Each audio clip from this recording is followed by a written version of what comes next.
merci de me retrouver pour ces cours de coaching. Aujourd'hui, je vais vous parler de la première approche de coaching principale, le coaching cognitif et comportemental, selon Michael Pichat et son fameux manuel du coaching cognitif et comportemental.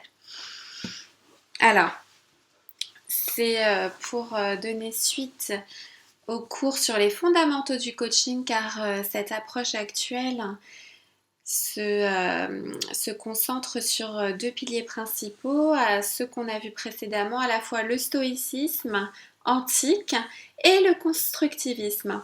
Donc le coaching cognitif et comportemental accompagne une personne à déstabiliser ses croyances limitantes.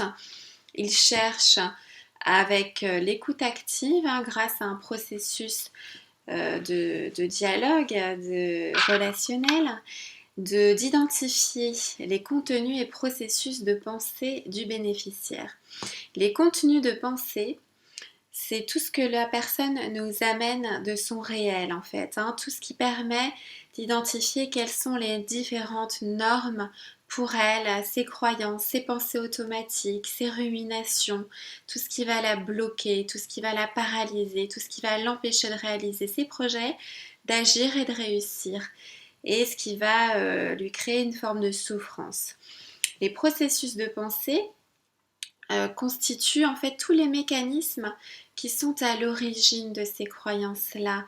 Et finalement, ça permet de désamorcer cette chaîne, comme si la machine était bien huilée, qu'on pouvait finalement, grâce à des confrontations pragmatiques, est-ce que vraiment cette croyance-là est bonne et utile pour moi, ou scientifique, est-ce que vraiment tu as la preuve que ce que tu dis, ce que tu avances est réel, est vrai?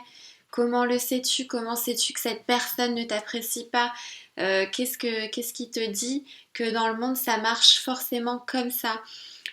Pourquoi est-ce que, ou comment, en tout cas le pourquoi n'a pas trop d'importance, mais le processus, c'est comprendre comment fonctionne ta manière de voir le monde. Comment tu as pu en arriver à voir les choses comme ça. Là, il va s'agir pour la personne de rationaliser. On va reparler de rationalité. Donc, on s'adresse vraiment au conscient de la personne, à sa faculté de regarder sa propre pensée, de réfléchir sur la manière dont elle fonctionne. C'est une auto-analyse d'elle-même en co-construction avec le coach, avec la guidance du coach. Et donc la personne va mieux se comprendre, mieux voir comment elle a pu combiner plusieurs éléments et en arriver à fonctionner selon tel ou tel schéma, comment elle en est arrivée à adopter des comportements, des habitudes et des modes de pensée automatiques qui ne sont pas forcément adaptés à tous ces contextes de vie et qui vont donc la freiner dans des situations inédites, nouvelles, des reconversions, des prises de poste, des nouvelles responsabilités, des projets qu'elle a envie de mener, mais voilà, la peur, la résistance au changement. Donc le coaching va vraiment servir à accompagner la personne à dépasser ses peurs et à assumer ses désirs, à assumer aussi que certains de ses désirs ne peuvent pas être satisfaits. Et donc on va parler aussi d'acceptation. Il s'agit d'accepter inconditionnellement qui on est et comment sont les autres, en se détachant de son niveau d'exigence, de finalement tous ces biais cognitifs qui consistent à penser que le monde devrait être tel que l'on voudrait qu'il soit. Et donc voilà le lien avec le stoïcisme, c'est vraiment agir en fonction de ce qui dépend de soi et non pas vouloir changer les autres, ni le monde, ni la manière de fonctionner. Il y a cette histoire d'acceptation inconditionnelle. Il y a aussi la tolérance à la frustration de ces désirs qui ne peuvent pas être satisfaits. Ça, c'est un grand axe d'amélioration, notamment grâce à l'affluence d'Ellis et Beck, ceux qui ont instigé les thérapies cognitives et comportementales au XXe siècle. Et donc, il y a des exercices vraiment de visualisation, de confrontation à toutes ses croyances, ses exigences, sa manière de considérer que les choses doivent être en adéquation avec, ce qu'on pense qu'elles devraient être. Donc il y a vraiment cet abandon, cet assentiment au monde tel qu'il est en dehors de tous nos désirs. Donc ça c'est vraiment lié au stoïcisme.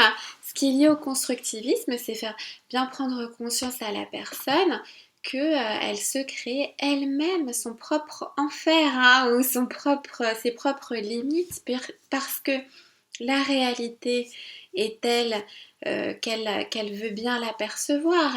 Elle peut choisir d'adopter une croyance limitante ou d'opter pour une croyance aidante et alors s'ouvrir à d'autres possibilités, changer sa perspective, changer l'angle de la caméra, voir les choses d'une manière plus confortable. Et bien peut-être que comme il m'est arrivé des expériences dans mon passé qui m'ont montré que je ne peux pas faire confiance dans ma hiérarchie, et bien aujourd'hui je n'ai pas confiance dans mon patron, alors que si ça se trouve ce patron-là n'est pas malveillant. Donc voilà, il y a vraiment ces processus-là qui sont identifiables et importants pour avancer dans le coaching. Voici donc l'essence même du coaching cognitif et comportemental. Donc je vais citer, l'assentiment consiste en une modification des représentations se révélant faussées afin de les rendre plus en phase avec le réel et plus aidantes face à celui-ci. Monsieur Pichat explique que cette bascule qui ferait évoluer le sujet vers un fonctionnement mental productif et qui se traduirait par des actions mises en œuvre de manière aidante consiste en un travail d'effort.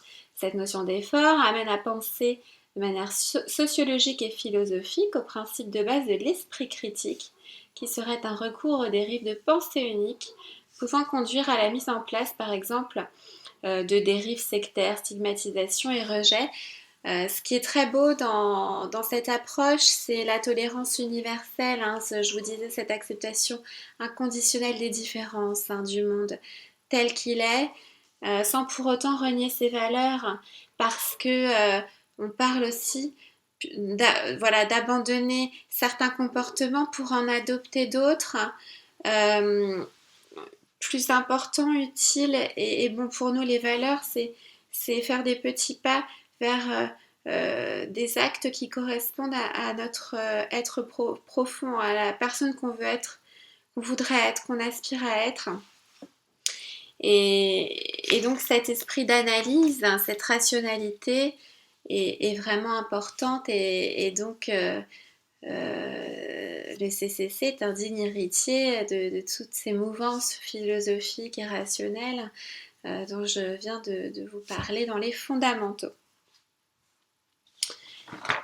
Alors, autre chose, pourquoi je vous parle d'effort? Parce que lorsqu'on est submergé par des problèmes quotidiens qu'on considère comme tels, hein, tant qu'on a une vision assez unique et binaire, hein, des choses, finalement, on s'inflige une double peine. On souffre de souffrir. Donc il est bon de comprendre quelle est la souffrance première, c'est-à-dire la manière de voir les choses, pour éviter de s'infliger cette double peine de souffrir.